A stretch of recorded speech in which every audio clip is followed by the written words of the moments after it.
This is Kazway Cassiopeia. You are listening to 108live.radio.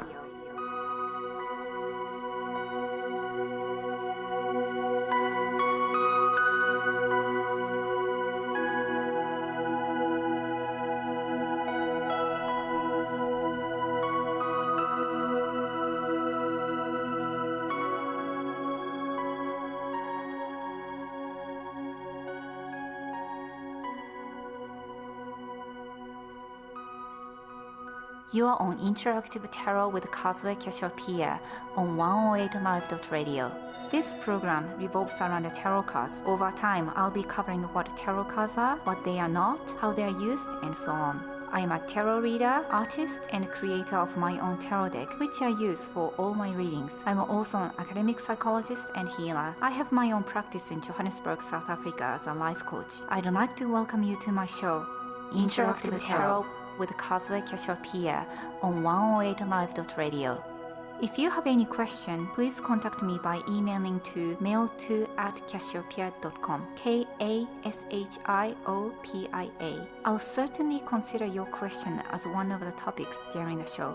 Closer to the end of the show, I will open an opportunity for listeners to call in so that you might be able to get a tarot reading done for clarification and guidance for your current issue.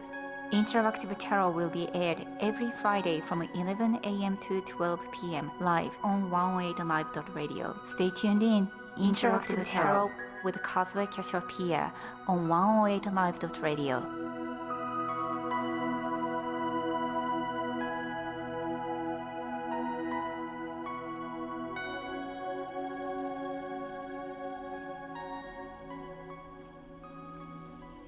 Alrighty, welcome everyone to Interactive Tarot, and we got a guest here too. One is Atma, who is the producer of 108live.radio.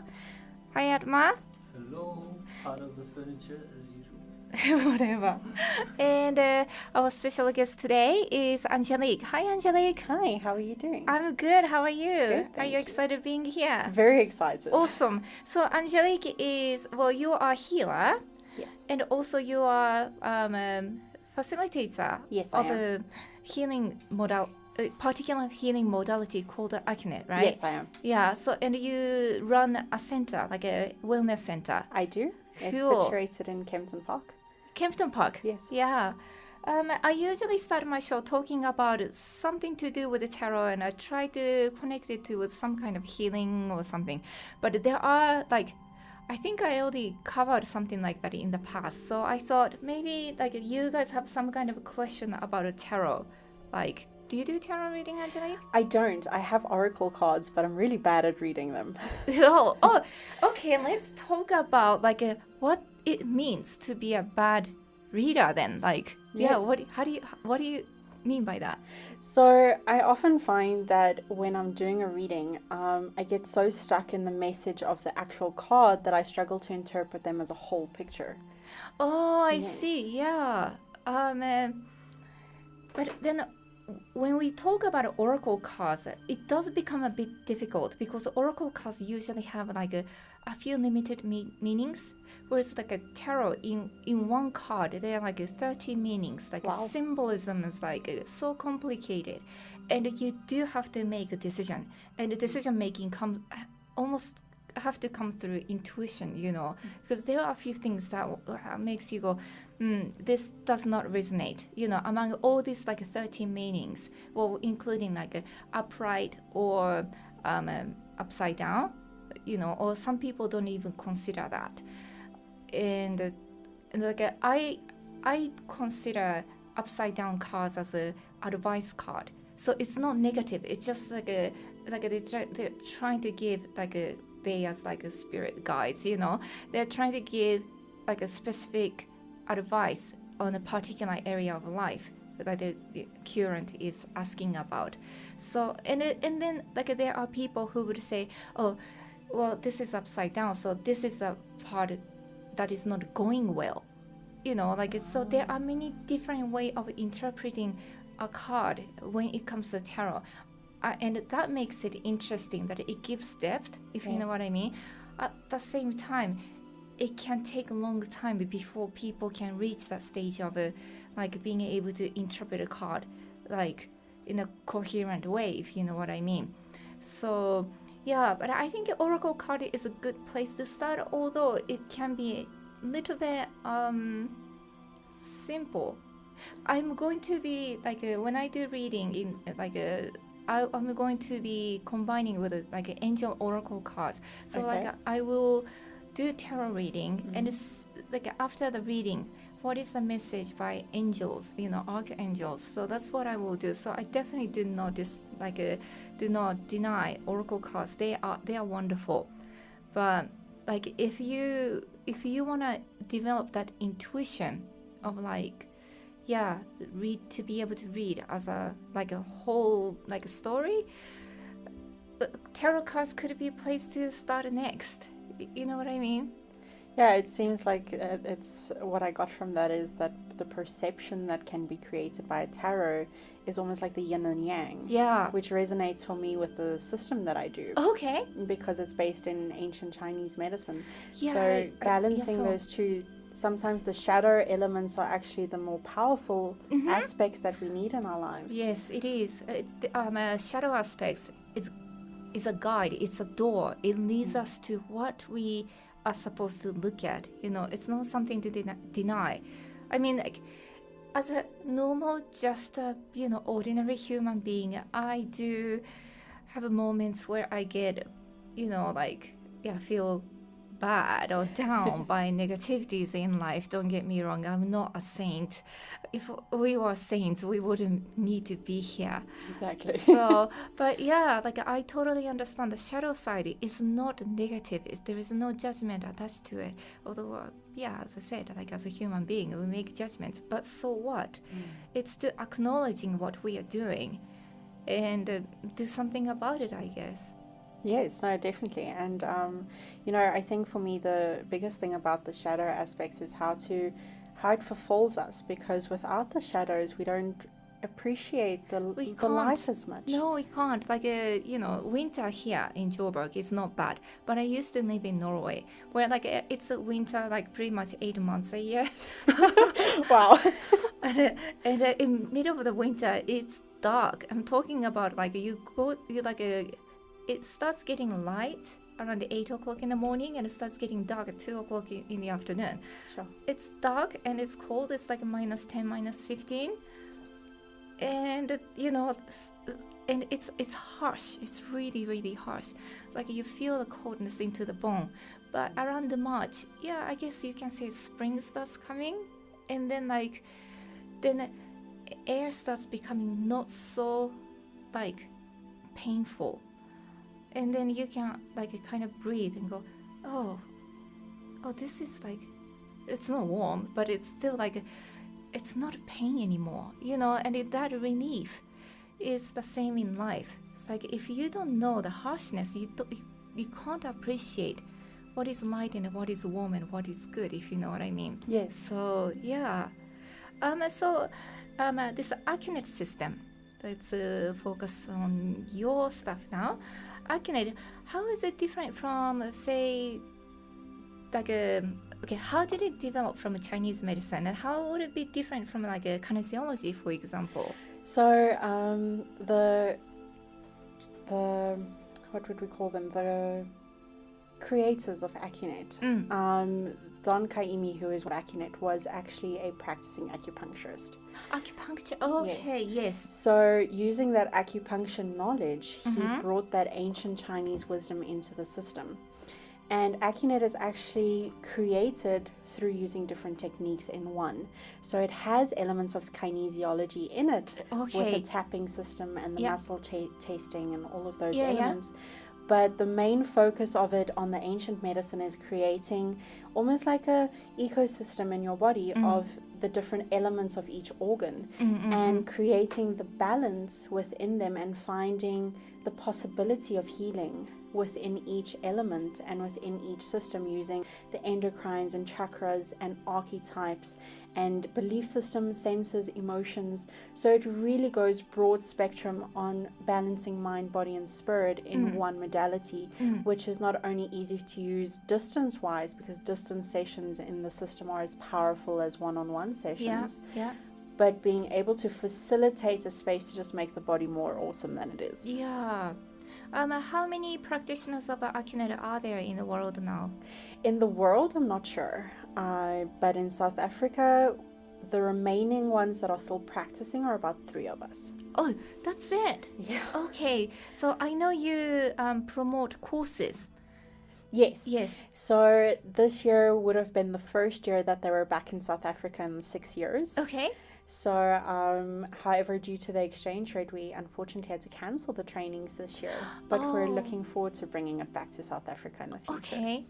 Yeah. Are you is it just being held in Joburg, or are you guys going around the country? We'll be starting in Joburg and then looking at taking it back to Cape Town where Yeah. it originated, because the first training 6 years ago happened in Cape Town. Okay. And then to expand it back into South Africa. So I understand it's based on Chinese medicine, but it doesn't mean it came from China. Where was the originator from? So Kaimi originally comes from America, Mm-hmm. and his co-founder Sarah comes from the UK.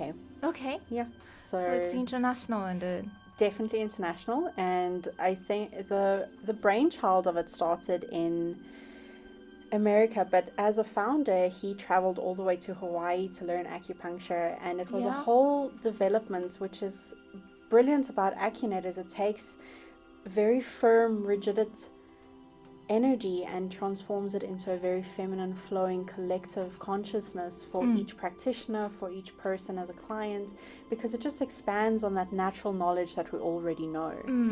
You know, and getting in touch with that self-healing and being able to understand our bodies better, which is so important in being able to communicate with us and our bodies. you know. yeah, and you know, it's funny that Western medicine focus so much on the body and symptoms. Well, basically only on symptoms and the body. But, well, ironic, I guess, that not many humans are actually aware of what bodies are saying. Yes. You know, I believe that physical symptoms are actually the last stage of manifestation of any issues that is within. That it usually starts at high, I don't know if I can say higher, but more of the internal or subconscious level. Like there is either emotional or intellectual, or thought pattern, you know, thinking pattern, cognitive pattern, issues. Yes. Then when it's not resolved, the body and the mind will actually turn that into physical, so that it can actually start knocking on your consciousness, saying, hello, I've been saying there is an issue and you're not dealing with it. So I have turned into these cells, or this pain, or this discomfort, so that you can actually do something about it. So I studied pre-med when I was in university. So I mean, I'm not a doctor, but I have a a scientific background actually. So I used to definitely think that when people are ill, it was first of all physical symptom, and then you go deep down, and then you may be able to discover certain psychological aspects that is associated with a certain physical symptom. But over the years, I've realized no, it actually starts at the bottom. And maybe it is a path to go from explore the physical, then go deeper, because we often ignore and deny what we are feeling, or wrong, thinking patterns. We don't even realize what we do, and then we even get disconnected by our bodies, from our bodies. We don't know what our bodies are actually saying, going, okay, well, you're a healer, you're a doctor, fix me. It's something that I find often in my practice, is where people come in and they say, fix me, something's broken. And the mindset that needs to change into saying, no, you're not broken. There might be an imbalance of something.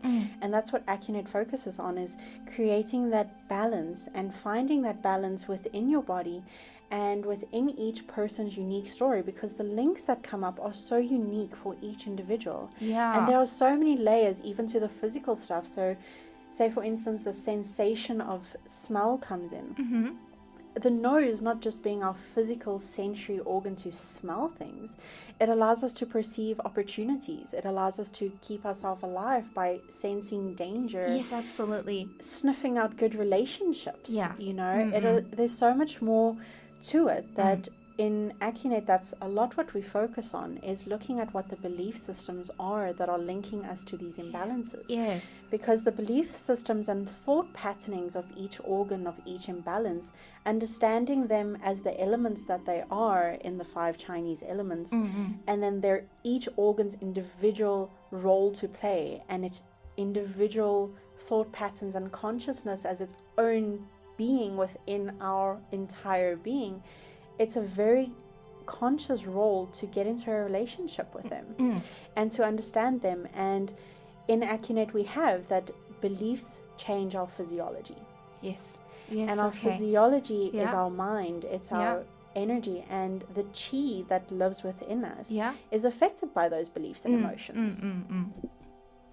Would it be a bit too much of a task to ask you to summarize what Chinese medicine is, you know, like the elemental system?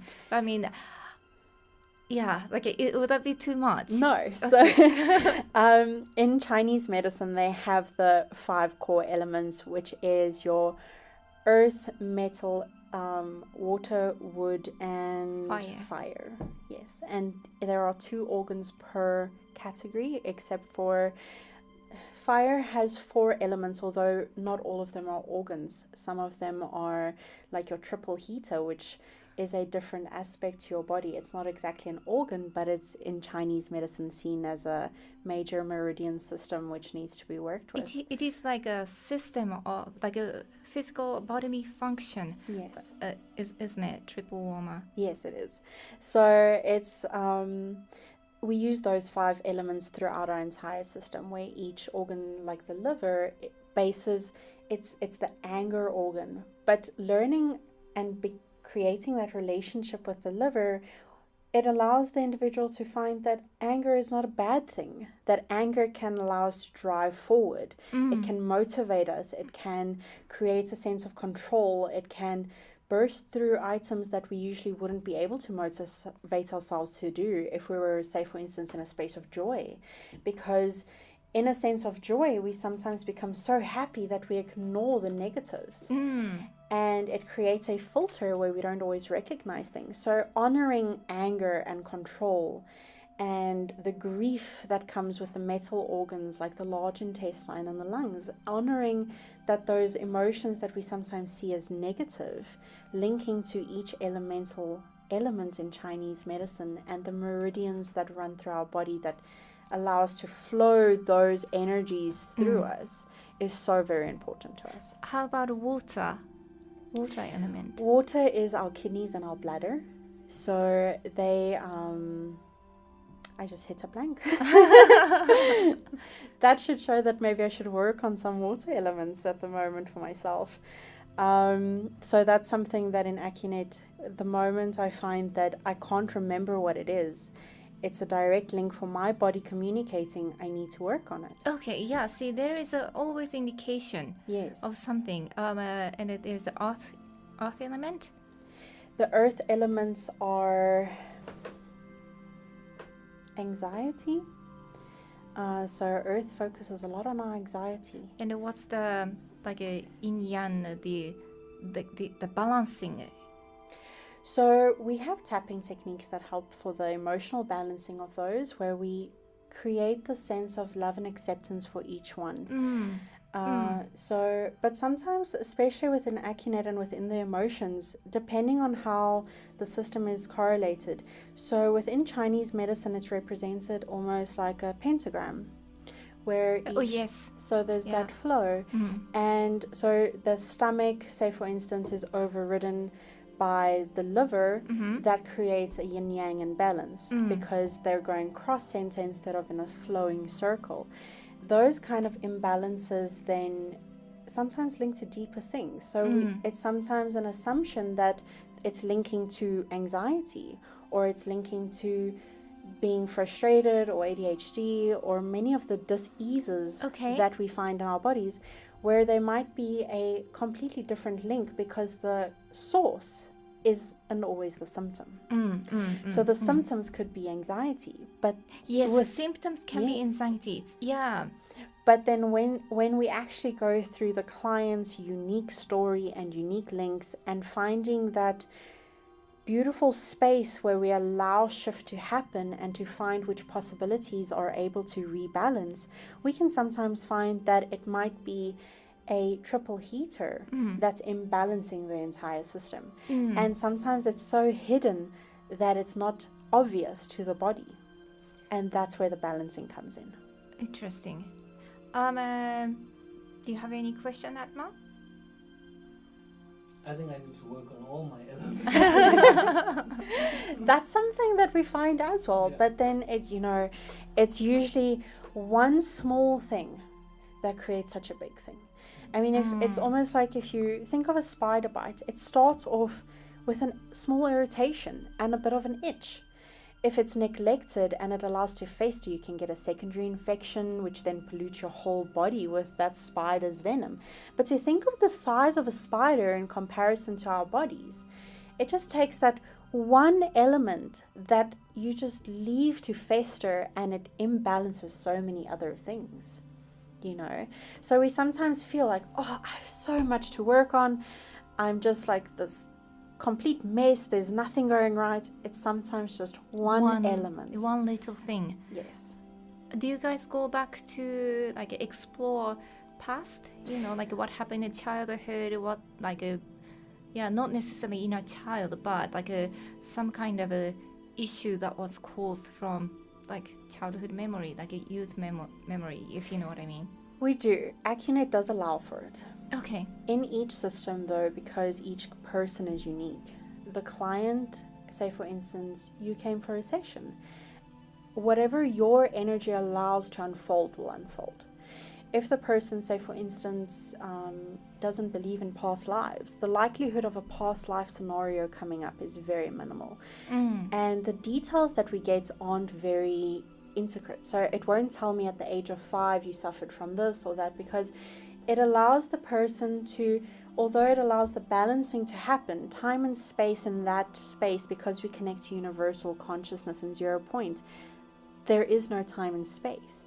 As the practitioner, I don't necessarily need to know that at the age of 5 there was an issue with another child or a parent or whatever to create that balance, because the body already knows. It already knows what happened and it already knows where it originates.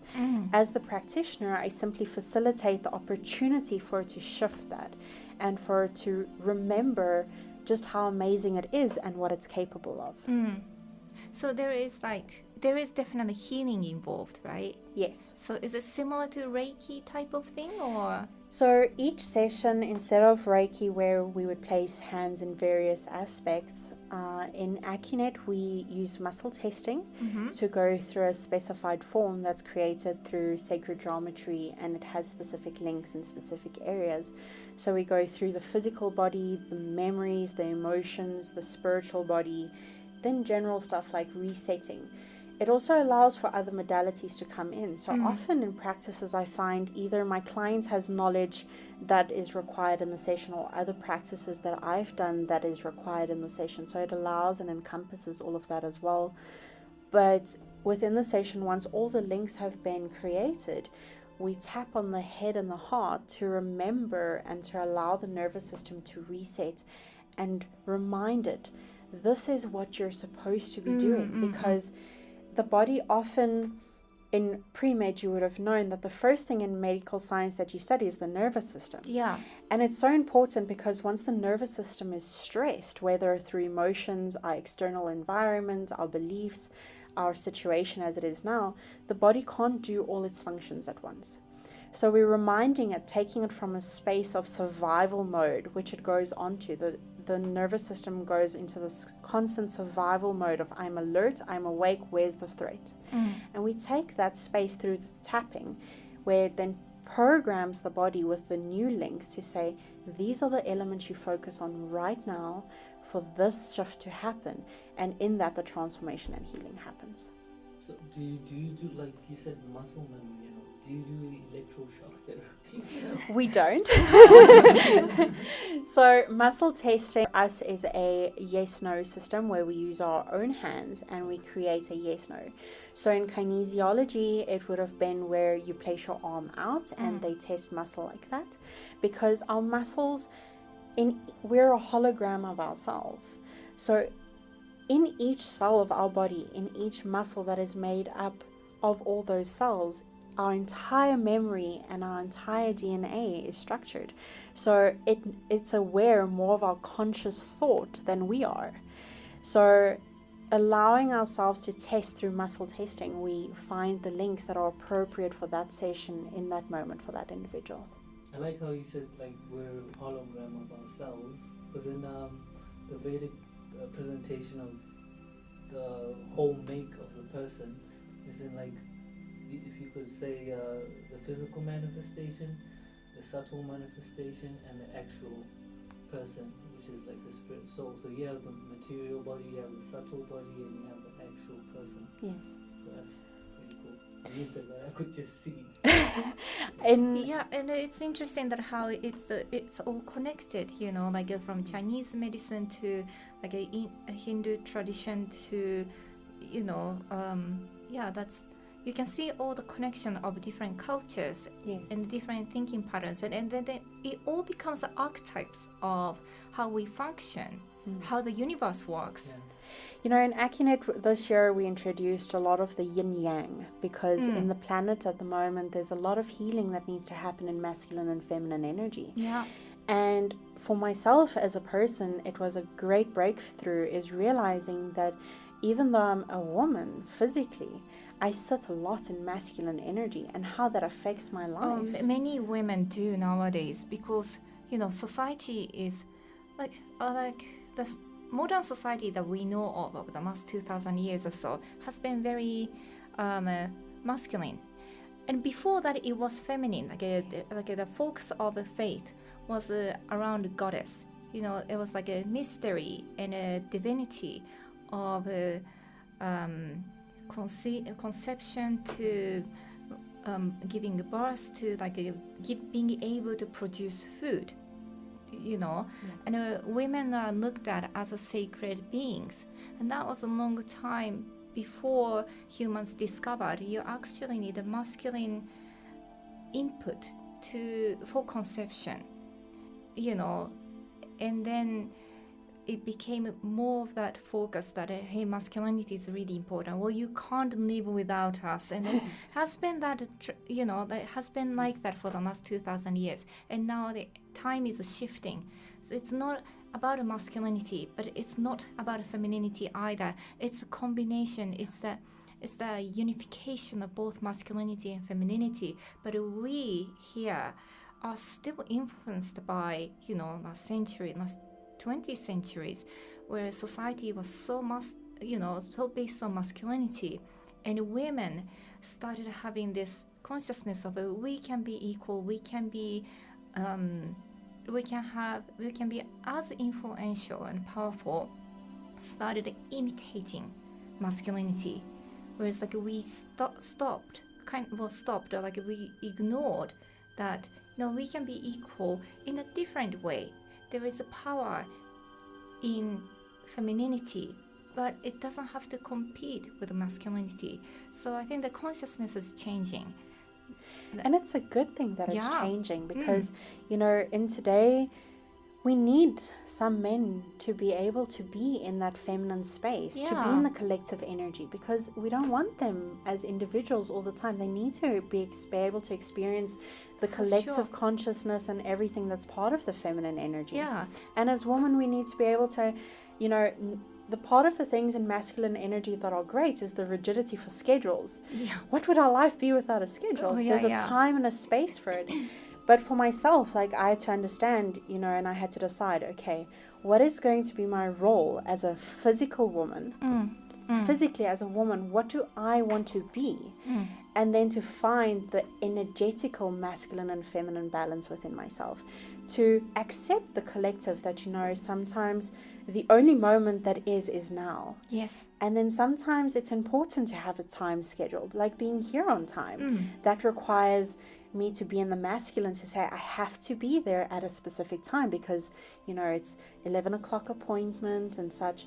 But then at home, instead of thinking I have to have my tea at 9 o'clock in the morning, that would be just way too rigid. Exactly. And then to embrace the feminine and to say, you know what, the feminine energy in this moment. And that's going with the flow. Like femininity is really about going with the flow. Yes. And it's a cycle of life and death. It's not, we're not talking about physical death itself, but the things just naturally come to an end and something new starts. And femininity is about that.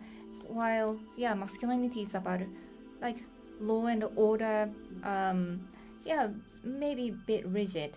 But I just wanted to find out about your practice. You said where are you based? Based in the East Rand, so it's Kempton Park. Kempton Park. And let's say if I wanted to come for your session, what would I have to bring? Nothing. Yourself. Just myself. Just yourself. Okay, cool. And then how does one get a hold of you? They can get a hold of me on my cell phone, which is 073 502 8208. Otherwise, you can find us on Facebook under Asana Healing, which is ASANAK Healing, and Asana Healing. Do you have a website, a Facebook page? I have a Facebook page. Website is still under development. Okay, cool. I was just pulling a couple of cards. One is Empress, the other one is Emperor, and they're actually a couple. They're looking at each other. Empress is this like a blue-green image, is a femininity, and she is the cycle of life. And this red-colored emperor image is about law and order, his masculinity. By Greek mythology, Empress is Venus. Yes. No, that's more like Roman, I'm sorry. Greek is different name. And Emperor is Mars. Mars are ours, you know. So, yeah. And the thing is, what's significant is that they are a couple. They are yin and yang. It's like the moon and the sun. Exactly, the moon and the sun. Yeah, exactly. So now we have a connection from China to India to like Rome and ancient Greece. So there's a whole description of how that whole exchange happened in what's known as Mahabharat. Mahabharat means the history of the Supreme Personality of Godhead and his intimate devotees, but it describes, if you may, all the way from creation down to what is modern today. Yeah. Well, I think the interesting thing is how through time the knowledge has passed on. And if we didn't have technology today, which really like creates this shortcut to information, if we just look at war tactics that different generals used across the globe and they didn't even have contact with each other, it's a really beautiful demonstration of what universal consciousness is. Yes. Yeah. You know, is being able to tap into what is the information available to spirit right now and being able to access that regardless of where you are on this planet. That's so funny because you're a fellow poet. Yes. Yeah, I just did a whole project based on that. It's called Lines, like exploring the connections and all of that. It's very intricate. You know, it's something that really fascinates me is how, as humans, you know, we usually tend to put ourselves in boxes, whether, you know, like say for instance, oh, I'm South African just because I was born in South Africa. Yeah. But the amount of knowledge that just comes through my DNA from each of my ancestors, it really creates this global citizen kind of behavior, and being able to tap into that knowledge and say, okay, what are the belief systems that have come through me, not just from myself, but from 7 generations ago, you know, during that time set, and how that creates our personalities today as well, because everything is carried in our DNA. And it's amazing how that knowledge just transmutes into the next person.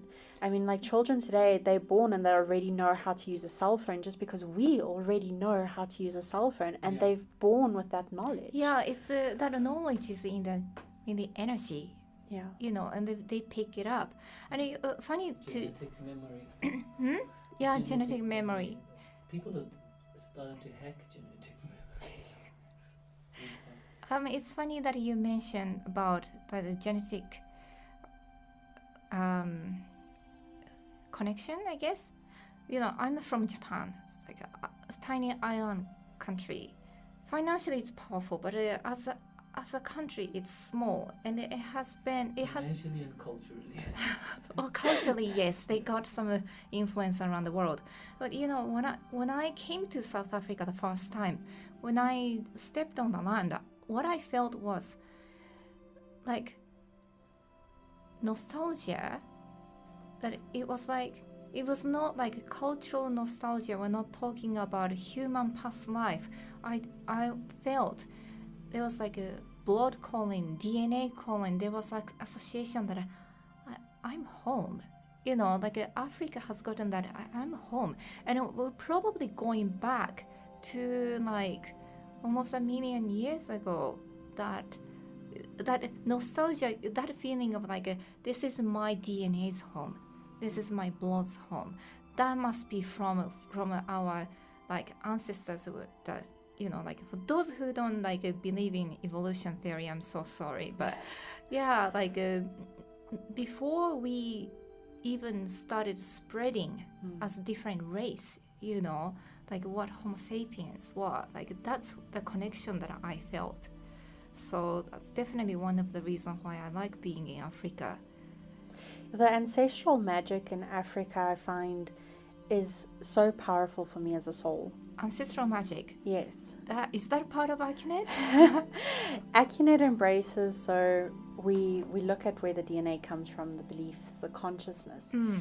But for me, when I speak about the ancestral magic, it's kind of like I can feel myself being alive here, and I've traveled, and the moment I reach South African soil, I get this like yeah, I know the feeling, and I'm a foreigner in this life, but I still feel that like home connection. Yes. Yeah, and it doesn't have to be just South Africa. I think what I mean is like a really African continent, and you know, especially southern part of Africa.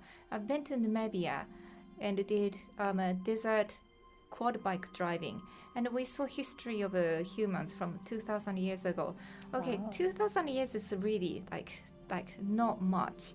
It's not like we looked at it 10,000 years ago, but there was something like like just an energetic connection there, and I'm sure you would feel that in Botswana as well, because it's still southern part of African continent.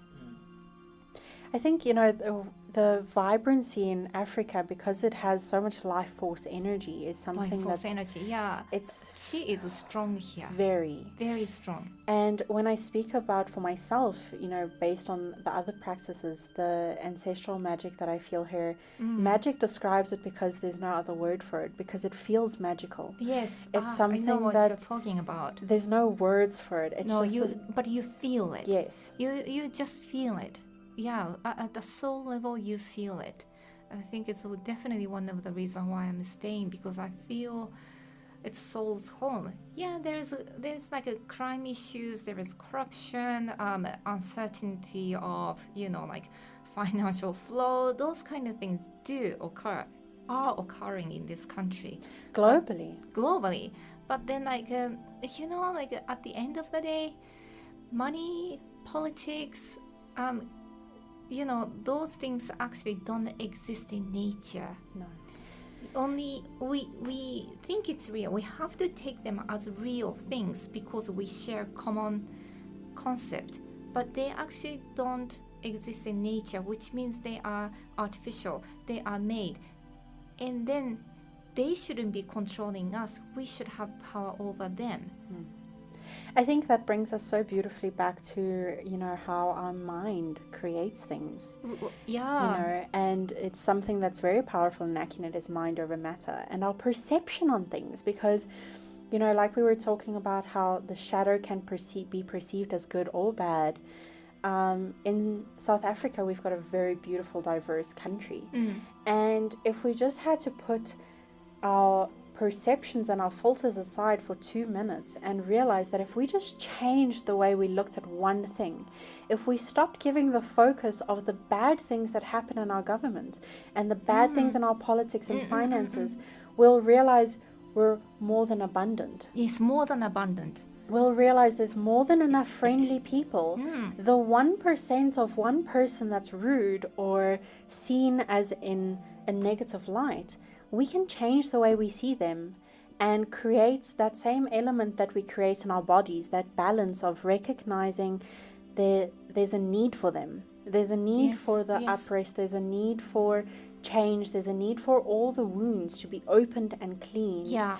And then to where to move forward, to be perceived as this is bad, or perceive it as this is ripping off the plaster that's been on this wound for way too long, and moving forward and creating a new balance with a new perspective and reality. I think so. It's that the leap from understanding it logically, understanding the theory of mind over matter, to actually experiencing it and being that. There is a gap in between. I guess that's where, healing modalities come in, doesn't it? Yes. Because people can't really do it on their own. They can understand the logical theory, they can rationalize all those ideas. But to get there is the biggest issue for people. I think that's what I love about this modality the most, is some clients come in with the biggest doubt of whether or not it would work for them. And as a facilitator of the practice, I facilitate them to allow that shift to happen on their own. Yeah. And there's always that one moment where they go, oh, this works. This works for me. This works for my life.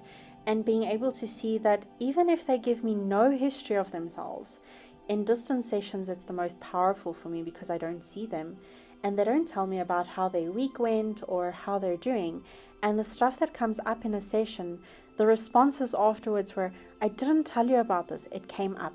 And for them to be able to see the power of that, where that is the mind over matter, is being able to see that you gave no information and yet being able to tap into that different perspective and that 0 point, the universal knowledge that we have, and bridging that gap, it's a very powerful thing. Yeah. That's so cool. And Atma is just nodding his head and I usually do some reading. I actually did reading for you about a month and a half ago, didn't I? With Carol's show, yes. Yeah. So we got quite a few common friends actually in Joburg. We do, yes. Yeah. It's a very small world.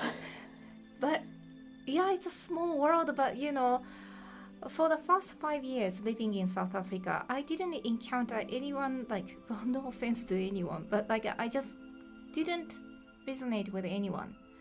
So for the first 5 years, I basically just worked on my art, creating my deck and publishing the deck and also getting master's degree. And I really didn't go out at all, didn't meet anyone. And then I started meeting 1 or 2 people, and they just started helping me to expand my network.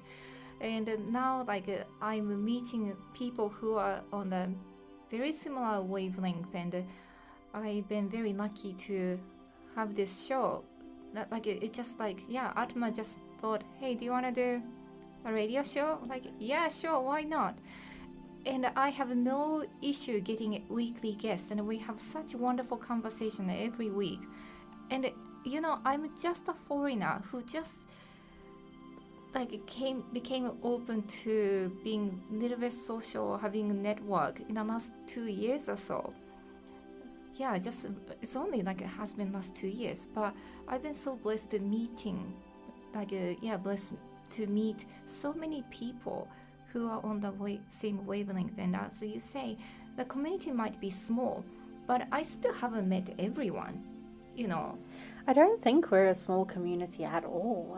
I think, there's something with spirituality, because it's such a personal journey, that often sometimes you'll find that, like yourself, you were safe to yourself for 5 years because you needed that space of silence, and but now you're ready to share and connect and get the new energies. Yeah, absolutely. And then more and more I'm discovering that my work is not to be hermit.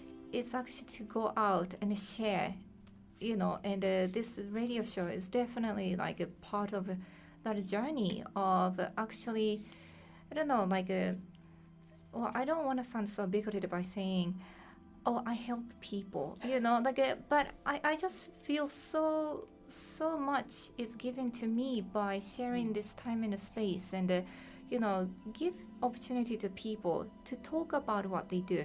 And then both Atma and I learn so much every week, don't we, Atma? Yeah, it's always like an eye-opener. Yeah, every week. My favorite saying, I would say, is there's these 3 tiers where it's I know that I know, I know that I don't know, and I don't know what I don't know. Oh yeah, the last one is very powerful actually. It's so powerful. It is. It's at the end of the day, we hardly know anything, but to be able to appreciate what is there, we actually don't even know anything. We basically believe something might resonate with us better, and I guess that's where our judgment comes in, but it doesn't mean it's ultimate truth. And there are many perceptions to look at certain thing, if there's an apple in the middle of the table and everyone's drawing that apple, well, everyone's picture is going to be different. Yeah, because our filters, our belief systems, our emotions, our situations that we find ourselves in create these filters that we look and perceive life differently. And although we can understand each other's perspectives sometimes, we can never completely understand and experience that person's experience, because it's so different based on where we come from, who we are. Yeah, so different. And sometimes we make judgments but your view looks like it's different, therefore it's wrong. And maybe it's not wrong, it's just different. It is different. And I find often, even within my practice, because I do massage and everything as well, it's a very common thing where I'll often send my client to another practitioner. And I do that because I recognize that my energy no longer serves them. Yes, yeah. And we all have such unique journeys and roles to play, that recognizing that there's that balance of, okay, this person is in my space now, I'll help them now. Yeah. But once they're ready to shift, to allow them to shift to the next person in their journey. Yeah, we can all be transformers for, that particular part of the journey. I usually do a tarot reading for a guest. Would you like? It's just simple, like a 1-card draw, and I have a guest draw it for me.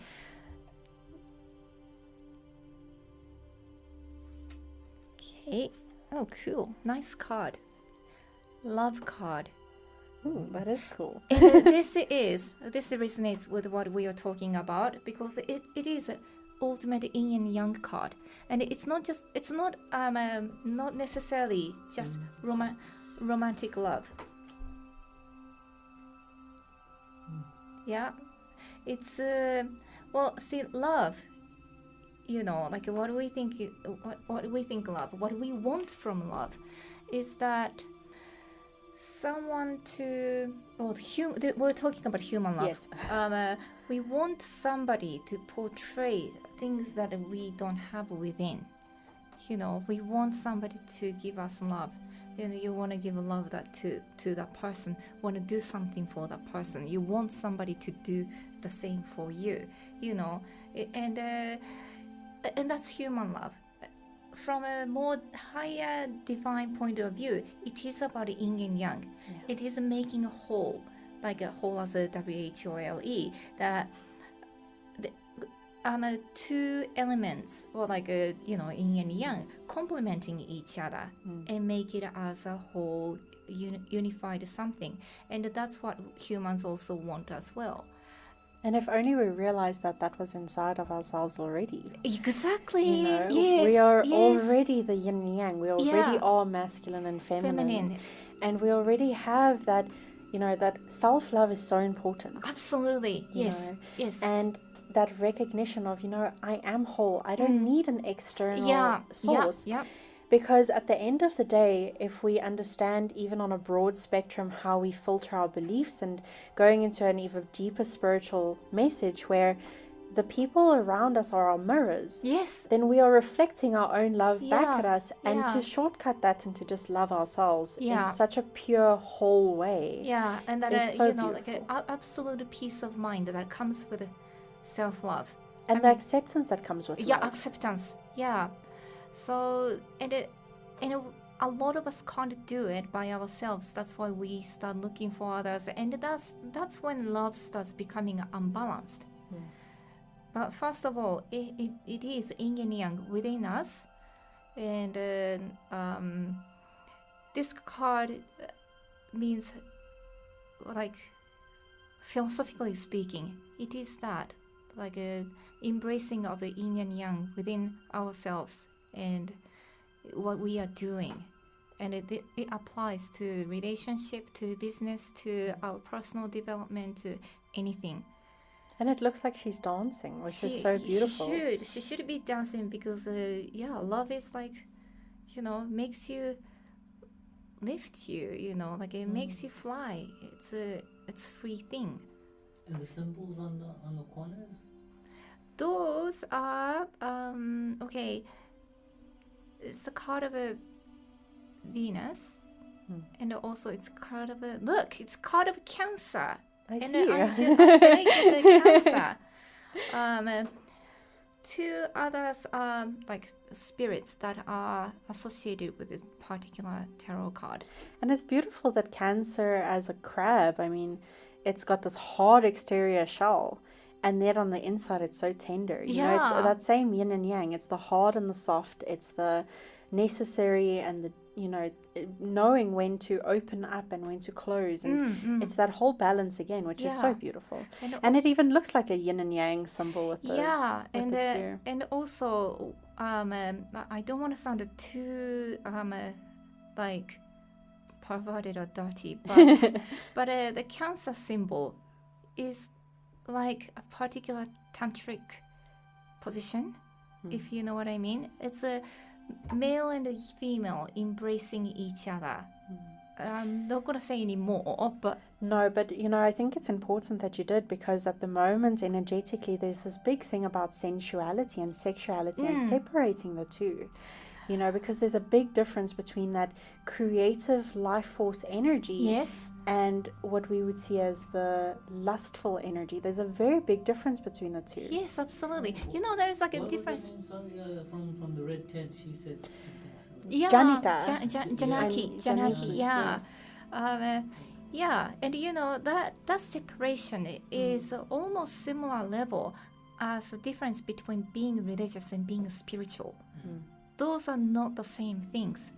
People can be religious without being spiritual, and people can be spiritual without being religious. And they can be both. I mean, Both, there can yes, be absolutely. religious spiritualists, Yeah. and there can be spiritual people who make their spirituality their religion. So there are those contrasts as well. You know, it's the way we create our environment and what we get stuck on holding on to, because that's essentially what it is we hold on to these specific perceptions that one is the other when there's so much difference. You know, Yeah. it's like even in the feminine masculine energy, we have intelligence and intellect as two differences. The one is feminine and the one is masculine, and they sound very similar to us, but they're so different. And as The you right and left side. Yeah. Yes. And as you say, sensuality and sexuality, they are not the same, although people can have them at the same time. So I guess it all comes down to a matter of awareness of what we're doing, what we want, and have the core of what you want, what you know, what you believe, and what you think.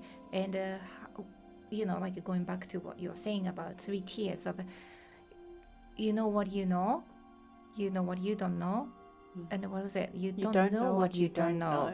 Yeah. And having that awareness, is very important.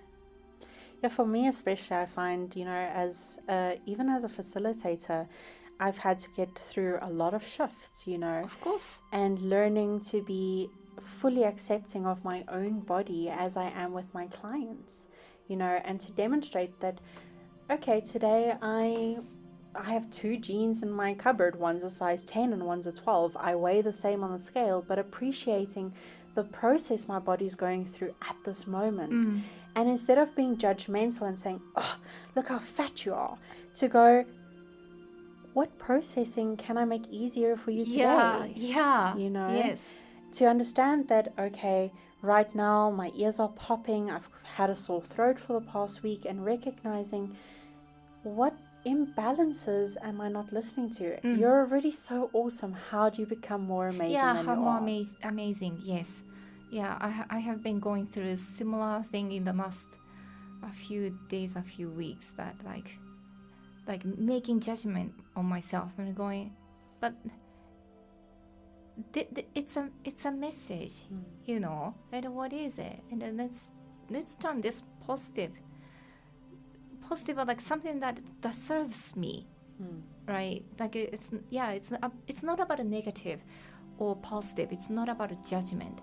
It is what it is. But what would it take for us to turn that into something that serves us? And I think carrying on to what you're saying now, it's not just serving us, but being ill in a way does serve us, because it makes us pause. Yeah. And in that moment where we stop and we look at what's happening with us and in our life, and honoring that moment, that thank you for giving me this time to rest. Yeah. Thank you for cutting off that sense, because maybe it's overloaded, and for allowing me to say, okay, it's time for me to just sit out, get back into my own connection into my life, and to take that rest, because we're so stressed in our daily lives. What are we going to do? What are they thinking? What are they doing? As humans, it's natural for us to feel that way. And it's a constant struggle for a lot of people in getting over that. It's not always about us, but it's all about us. Yeah. It's part of the process of purification. Yeah. Exactly. Yeah. So although our own life is all about us, each person's own life is all about them, and honoring that, and then taking that step back and saying, okay, it's time for me to rest a bit, and it's time for me to rejuvenate myself and work on myself, and then stepping back into facilitating whichever process we facilitate, whether it's facilitating the garbage removal being done on time, for our water to be sanitized, for me as a practitioner to facilitate the shift for my client. It all requires us to be as amazing as we possibly can be, but sometimes recognizing that today's best is to sit out is so important. Yeah. So I think it's time for us to say goodbye. Let's see. Okay, today's guest was Angelique. Thank you for joining us today. And Atma, thank you for being here with us as always. Always an adventure. Music that had been played in the last 1 hour or so is done by a friend of mine, Accunect, who lives in Japan. Actually, she donated the music for to be specifically used for this show. Okay, so listeners, if you have any question about the show, what we discussed today, or tarot cards, or Accunect, you can email to mail@cassiopeia.com. So thank you everyone, both listeners and the guests. Thank you very much. And it was Interactive Tarot on 108 Live.radio. I'm Kazway, your guide to tarot cards and holistic wellness. Tune in again next Friday at 11 a.m. So until then, bye. Bye. Bye. Okay, cool.